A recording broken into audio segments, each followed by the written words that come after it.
Recording in progress. Hello and welcome back to Management Snippets. This time over, we are changing from the last three uh, episodes topic, which was management jargons or corporate jargons. This time over, we will take up a new subject that is for hospitality diplomacy of customers or in what happens in during negotiations. To recall an event, recently I had been to a customer for a very tough negotiation, which to settle a claim, which was in long contention. And then the customer was very adamant, and so were we. So it was a stalemate, and then how to break this was a enigma for everybody. So me and my colleague had gone to a customer to settle this claim. And actually, we went there in the morning, and then customer had called up to say that lunch has been arranged. Please come before lunch so that we can have lunch together. So then I told my colleague that it's better that we skip this lunch. We tell the customer one or other reason to skip this lunch, and then be there for post lunch session only. So lunch we will skip. So the colleague who was a younger colleague to me, so he asked, why is it so? Because they are offering lunch, why we have to skip that?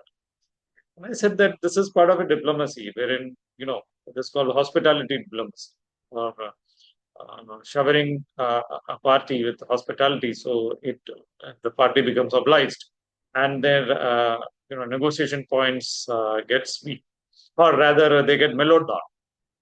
To avoid this, I told I could envisage this, and from my experience, that I could envisage that this is the intention of the customer. This is a strategy. This is the strategy of the customer. It is better that we skip the lunch. And like when my colleague agreed, and then we had lunch together in a hotel and in a restaurant, and then we went for this meeting post lunch. And as expected during these negotiations, by 3:30, some sumptuous snacks had been brought in, which otherwise would not have been, because it's not the first time that we are visiting this customer, but this time over, and every time what at the most what we could expect were some biscuits, coffee or tea, or at the most some nuts or something like that. But this time over, we had very sumptuous snacks, some typical, Indian local snacks, which was freshly baked, freshly made, and with a lot of addings, and so it's mouth-watering stuff, which came to us by 3:30, 4 o'clock, along with tea.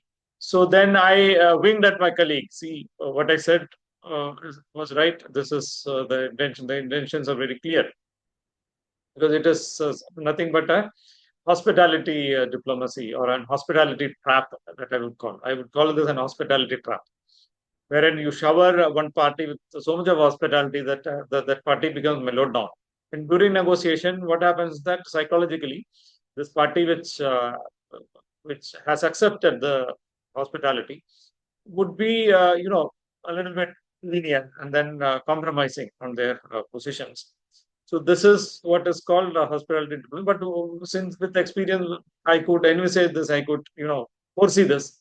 So that way we could, despite, they're trying to shower us with a lot of hospitality, we politely started, we did not take the lot of things. We just, for the namesake, just not to annoy the customer, we just took some more other things for the namesake, and then protected ourselves from this hospitality trap.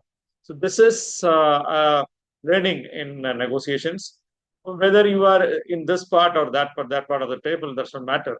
If one party, if they're going out of the way and offering hospitality as part of when you are there for a tough negotiation, then please beware of this hospitality trap.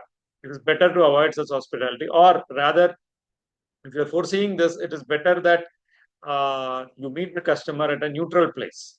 Maybe you can meet at a, at a hotel, convention center, or somewhere wherein you book a room for a negotiation and meet there, or you can call. So the customer will also be wary of this hospitality trap. So when you invite the customer to your place, the customer may avoid it, or like the other way around.